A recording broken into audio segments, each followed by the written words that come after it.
na Techman North oba metumi aka with yema me lawyer Elizabeth Ofosu-Adjare and a honorable Kwabena Adom Johnson and Techman North why aye krabehwe.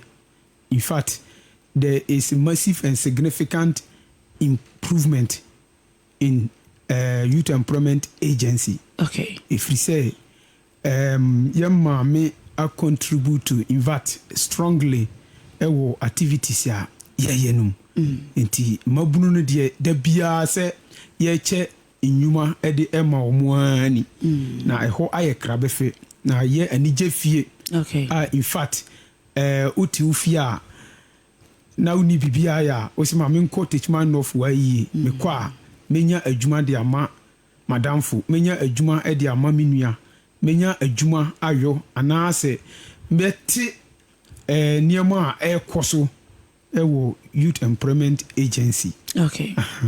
Okay, nti yenhwe recruitment amoye ewo various models.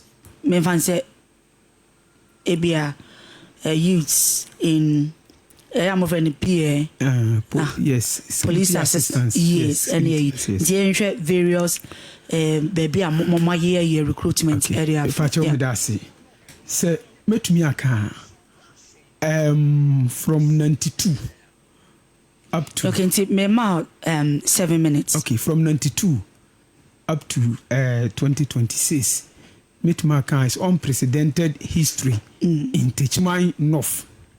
Say aban bi aba MCE bi aba MP aba Techman North na yanya models ahodo bebre yatumi ache ama Techman North mabunu ensa aka bebre ni entra America sa ne say ohwe previous administration aba eko na most at times security assistance no babia omo eye ho adwuma eye CPA community police. Okay.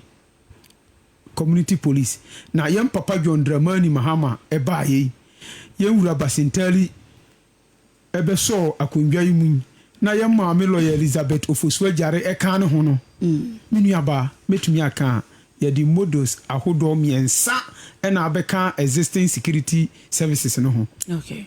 Enne your fire service assistant aba for stay. Yeah, kanene ne ho anani ho. Okay.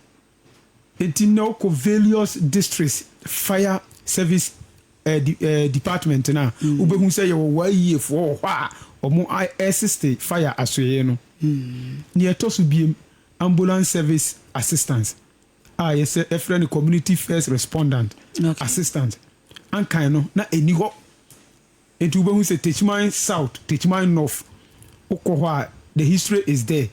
Omo enye enrollment and recruitment was such model but yam papa John Dramani Mahama ebetra kundwa so enne ye wo ambulance assistance enne omo wo ho a omo boa ambulance dwumadie no e pacho what you say. Okay. Sa enso na prison assistance previously na eni ho e ho kura. It's just maybe few prison centers. But young Papa John Dramani Mahama betra kundwa isi. And the way ati asemde. Ya bomu ama nebunu isi her district bia host to prison services. Omo eye juma one e de eboa prison juma die no. E sign de gi enya sika kakra e de eboa omo ho. E sign eboa ama basa ye so ati eti me ka say a unprecedented history in Techman North since 92 na nyina so me de e kanon no na ni jesema e wo mpa ne say previous administration no na akatua ye de ema sa wayiye beneficiaries minua na ye 480 Ghana na so ye papa John Dramani Mahama odwen maburu ho yem maame lawyer Elizabeth Ofosu-Adjare a also adwini Techman North mabunu ho enne me no kasai sika no is almost times 2 480 to 800 Ghana cedis. Look at the difference. Ipacho atiase. Ene aban papa aba wa peja allowance ya no mujini 480 no. Ede ako 800 Ghana cedis. Ene abua ama waiye techman of aswe no aye krabehe. The allowance is ya ne ye 4.8 ene ya pejam ediko 800. Ipacho atiase. Okay. Amana ye attractive. Okay. And more importantly, Cecilia in the hands of better management under John Dramani Mahama. Simply because Cecilia meno ekasei mi wa ye for bibira ene ebinum ekosoja training. Okay, obi a mo fan wo wa ye mo a. Yes. No ye be a police assistant ne ade. Ekosoja Cecilia meno ekasei. Okay. O training grounds wa omo agent tie. Okay. Cecilia meno ekasei. Mududu na ako medical siaba enche omubeko training. Okay. Ni amana basa ne say oba techman nofa ye maame lawyer Elizabeth Ufusu Ajare jumadi a odi ni techman nof no. In fact a cut across the whole board. Enti waye fo a omuwo techman nof no say what to police and fire and say ambulance forms wa odi ebeba obefa ready ako now the be aba your office now meso as director that is my duty. Okay. Me champion the grievances and the petitions of the 1 year beneficiaries. Okay. Say besia ya omo betumi anya transition be there free 1 year numu ako permanent recruitment. Okay. Enti menso me boaboa ano a then na me ne MC Honorable Kwabena Adom Johnson any trade minister akotrase na machiro mumu hia se ye recruit ye fasa nkofo no ho. Okay, ni ye be free. Exactly. Eti ubehu se nipa na ko medicals awie ohia push kakra bi na ye de bi de eko. Nje sankofo no ko mo nya awo ese bia de omo ye no after no ye wo package bi de ma wo mo. Why ye mramu enimu sa wa ho. Ipacho ewom sa. Ipacho me question no what you say? Matiasi. Okay. Ni ewom ni say se sia recruitment na omo eye no. Oko medicals we are it is the responsibility of the government say odo be ko training. Ipacho what you say? Ni nyina mu no. Yes, as why ye agency and as a director no eye all responsibility say woni MC ne MP as well. Mo betrase na nkura no. Okay. Okay. Ma ye omo ho adwuma se ne besia ya bribia omo be ye recruitment no ebi beko se ne besia ya ebeboa ama maburu no atumi aye de adwuma die no atumi atumpon. Entra me ye reference say na me no kasai soja omo koye no me wo wayi staff for ha omo agai sisia eco training. Bebre ako medicals police fire na your friend say prisons. Asisia omo twen say ombenya message no my day no mo ako sesia me no ekasei Ghana Standard Authority omo sha adwuma ase techman of your 30 beneficiaries. Okay. Me wo wayi ni bi na o me ho a ene oka omo ho a omo eye adwuma. Ipacho so what you see. Okay. And national security techman of you will nipa 9 na waye ni eka ho sa enso na oko free zones authority a ebi free maso ya ene wanya adwuma papa. It's not only say ebia obeba be police and fire but bi hokura wa wie university onya adwuma na waba be wura waye adwuma die num eti akonya abase ebia ye pe obi port and harbor ana say ya minister de ba ya pe ye hwe na o meeting requirement na pa na ye de no eko eti ye gusu a ye sa adwuma no e de ehye waye agency no animonyam enti nkura no de tambia ebi ye de efrimu de eko ebi efrimu eko enti 2 years ni beduru no na omo aka no epacho uti omo aka no aha omo so say ombe renew contract na ya sare renew then it follows kusi say omo be sana new wines abehye omo ena am fa mi so menu ane de no okay Arabic teachers eba teach man of nipa omo apply o teach man of no omo ye 30 okay 30 ena region no de quota ema na ye recruitment no yo ho na ye trade minister ba say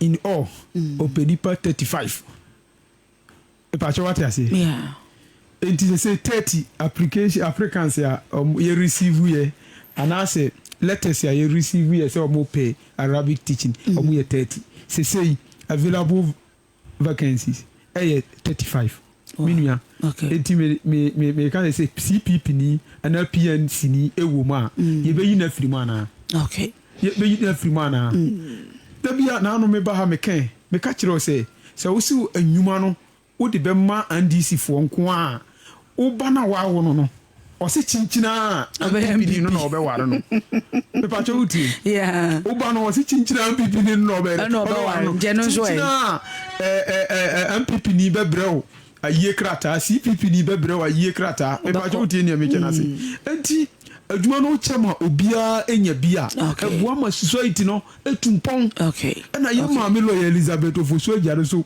ono no ni quota odi batechman no no miria otumi ema ebe ye deficit kura meaning say like nipa no kura omu nuru quota no okay ono ohwehwe tie basa kura no no e ha no ti say ye basa out ana bisa menu yi ya gibi nkranza nti say or the free nkra e bana ye fan ha ubehunu se nipa no ebekọ we no be ba no na nipa no ekọ nkranza ho enso na ye trade minister na aye aye hu adwuma ti menua ye pepeye youth employment agency enya political office okay ese so qualify the system no say so we NDC ni na say wanya 40 years ya system no emfoul was see 18 to 35 okay ntimi yese mebusa say age limit no 18 to 35 years ntubu 35 no kwa 36 kwa emfoul dabi it is also we na wanya 50 years na say chinchina yenye say asem na wo pe exactly the so my say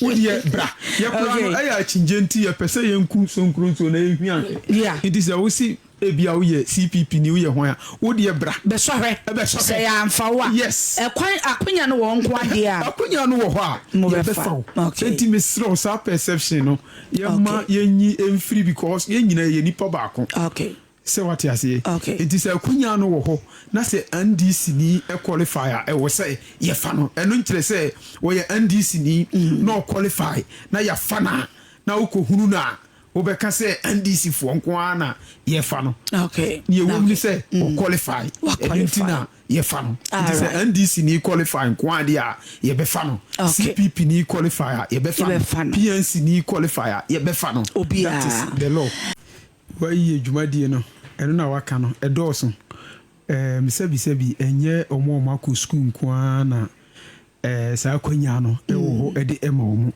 na mom omo a ebia bibinti bantumi anko school omo nso akwanya e wo ho ema omo ti say national apprenticeship ya okan enye no nko a ye wo skill training enso e wo ho skill training no ekate across all the various hand skill works no be to say carpentry, mason, weather, glass work, and bead making, and a friend is a blade making, and nasifo, and a sarwa garment and apparel production. And so and at the palm for no and one nti obasa enyuma we a aban ediaba aba for stay na nhihye ewo ho sene usi ekan no nia edikan national apprenticeship program eno no master bia e man contract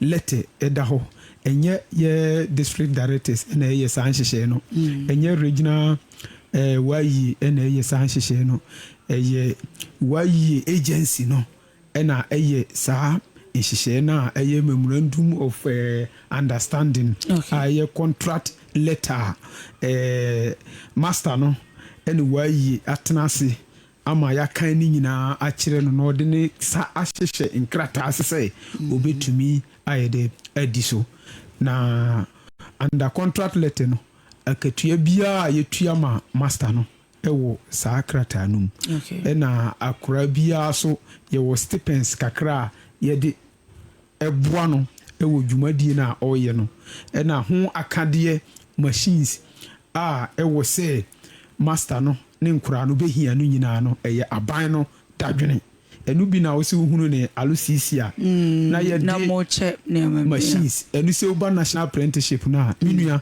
ne machine a master biara nyaeɛ no it worth more than 15 to 20,000. Wow. Yes.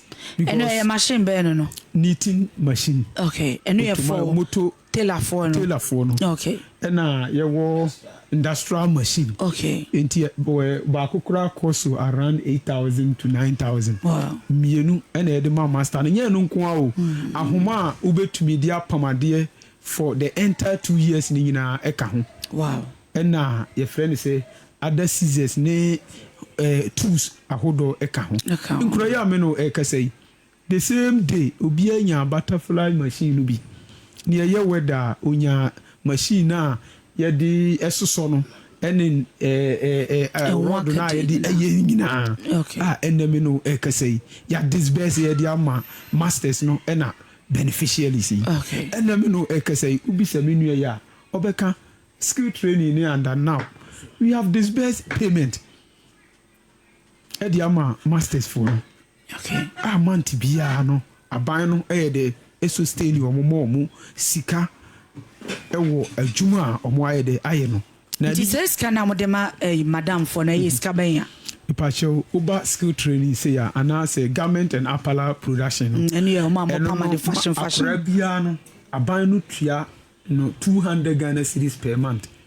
bia yes it is a master no kita nkura tenya meaning say month no master no ebenya 2,000 Ghana cedis okay tina enu ni eska nka akura no etua de ama madam no ena esi aban no etua de ama akura no okay international say akura no trensa ene akura no charges ne niema bia wo se master no edi beli akura no eni hobie eni okay ipacho so what ya say ena akura no so a osua adwuma no month bia no ya validate your mumu numbers ya aban emo omu nkakra emo omu de yede omu nso dididi nti usua adwuma ye tua oka no na master no so ye tua neka na machines ya wodi esua adwuma no so no aban no e de ama akura no osande bi ama masters no ene oba masters yo mu ye 3 hairdressers yes ubo hu ze master na nya dryer kama